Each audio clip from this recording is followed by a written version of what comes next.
waaw maa ngi nawet lay ziar bu baax a baax a baax a baax. yi gisee torop. macha allah macha allah macha allah. waa ji bind na commentaire ne Lutte TV dinaa leen envoyé 750 000 francs lundi incha allah votre numéro.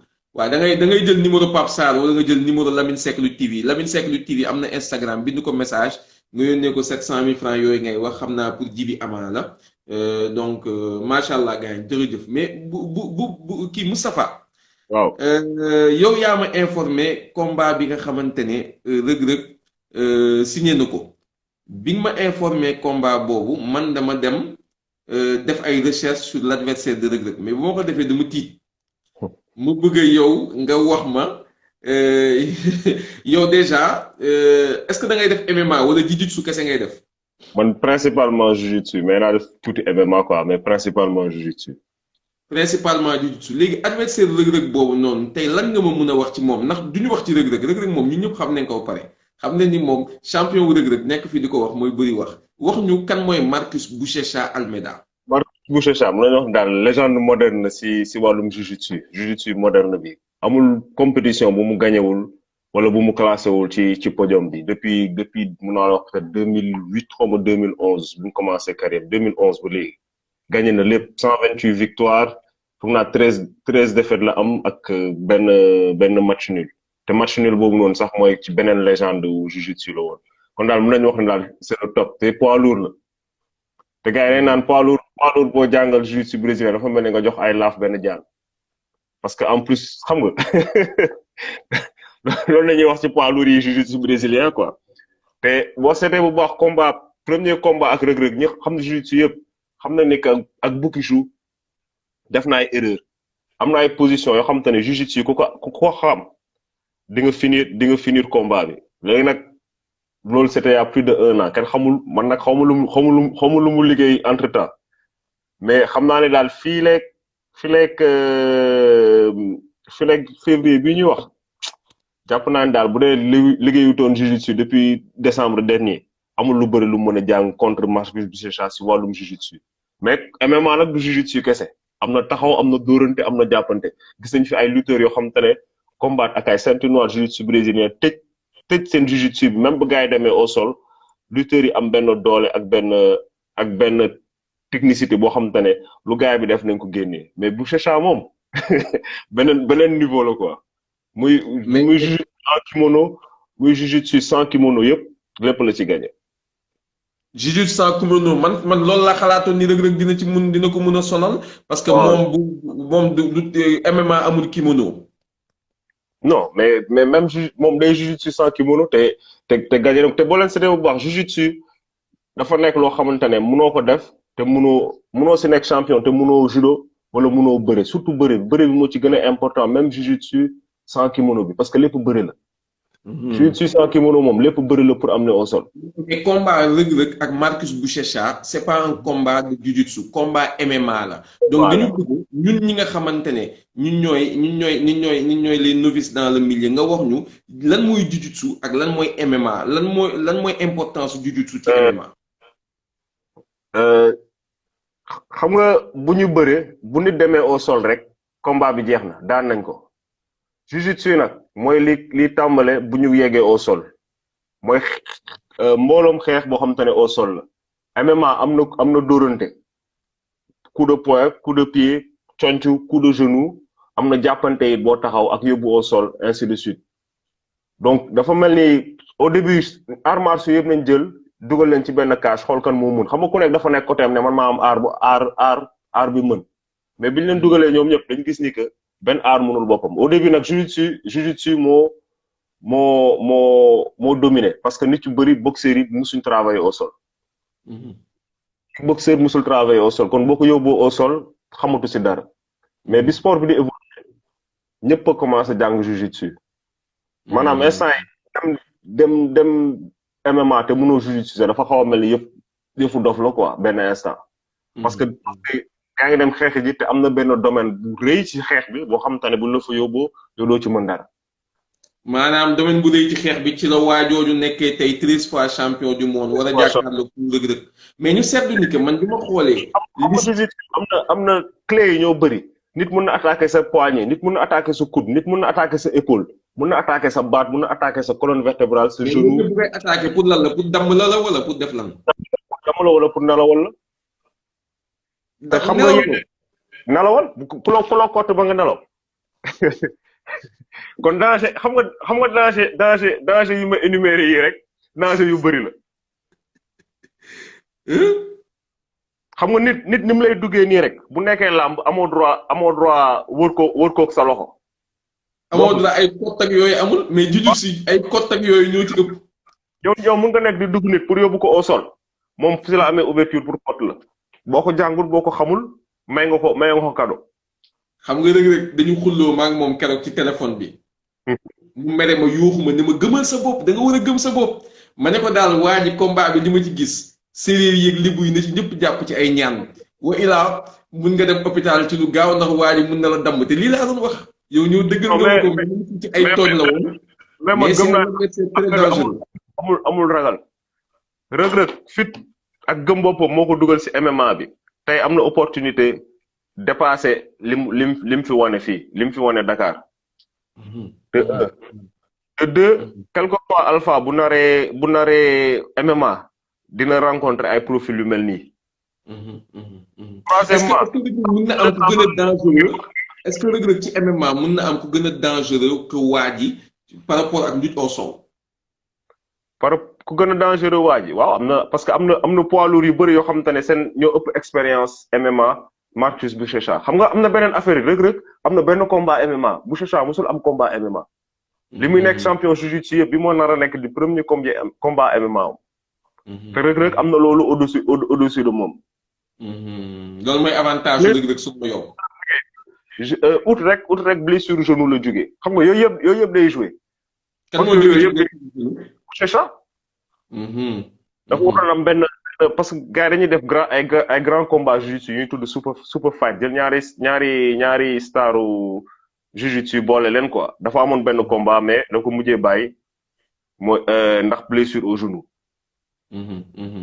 tey Reug Reug lan mooy nekk ay avantage am ci digganteem ak Marcus Buchecha Almeida.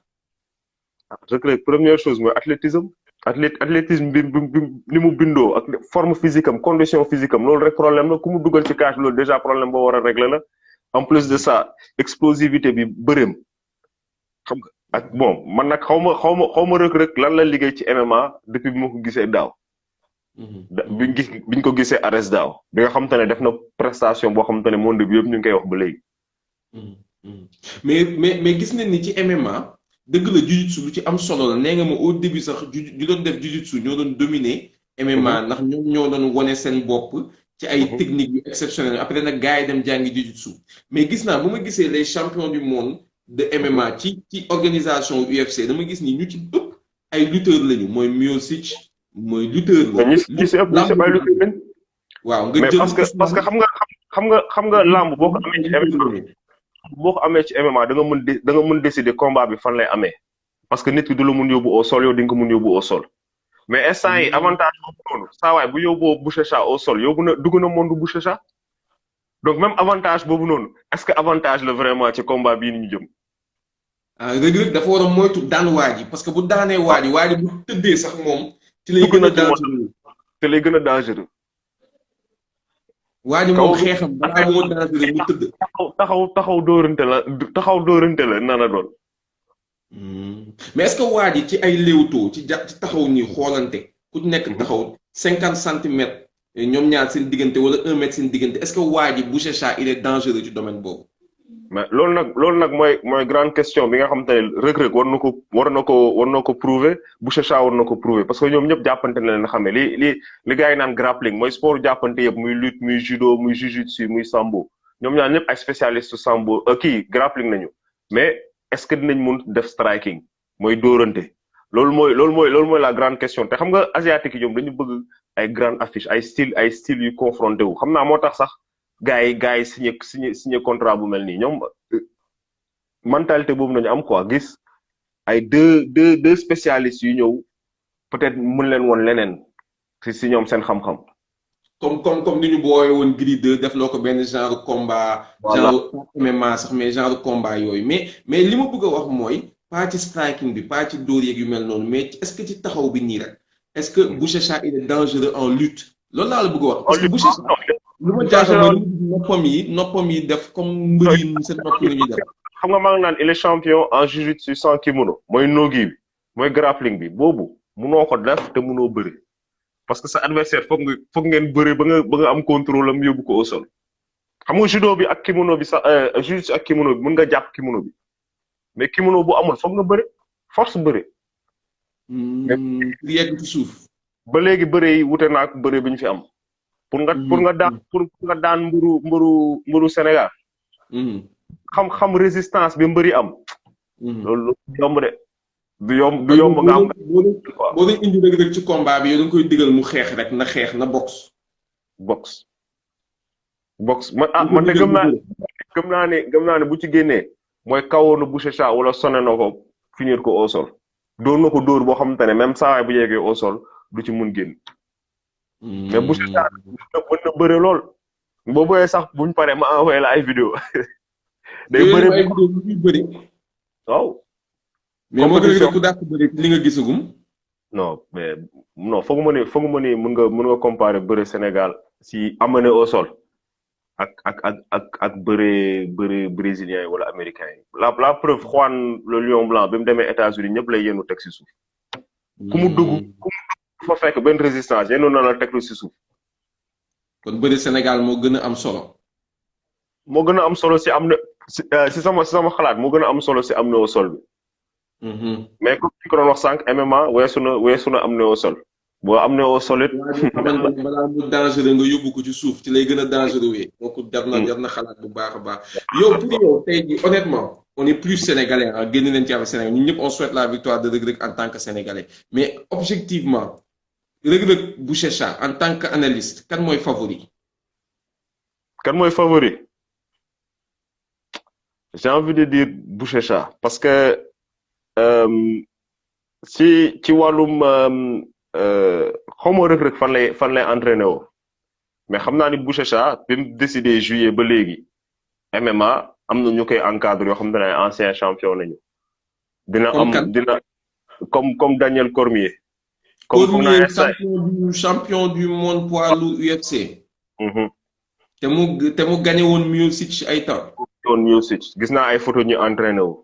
gis naa et puis même juste le fait nga mën nekk États-Unis wala Brésil am na ay poids lourds comme yow yu MMA yoo xamante ne am nañ expérience boo xamante ne xam nga au jour le jour chaque entraînement am na looy dund loo xamante ne di nga ci génn ci combat.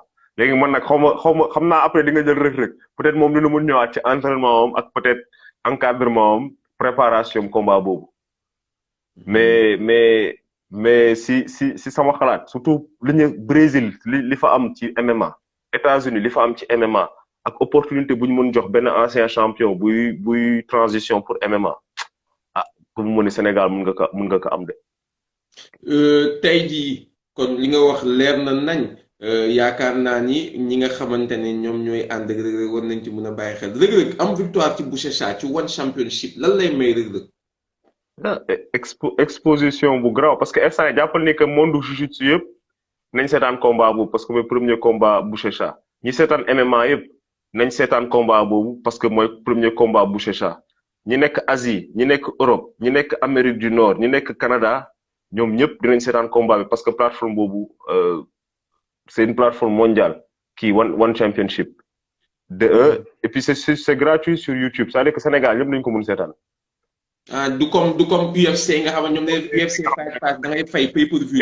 et puis ñoom dafa am xam nga UFC dafa nekk business ñoom ONE FC mën nañu wax ni que ñoom art bi moo leen ci neex dañuy sàmm seen combattant yi dañ leen di toppatoo créer leen cadre bi yëpp production bu graaw la xam nga spectacle la mais vraiment c'est beneen mentalité la du juste sport business bi ñu doon wax sànq sport business bi bokk na si mais.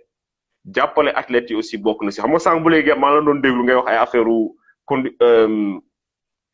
condition mbëri Sénégal affaire huis clos beeg ainsi de suite combat bi moom mën a tax Reug Reug wan booy yoon bi. moom la sax mu am lu mu fa jëlee indiwaat ko Sénégal.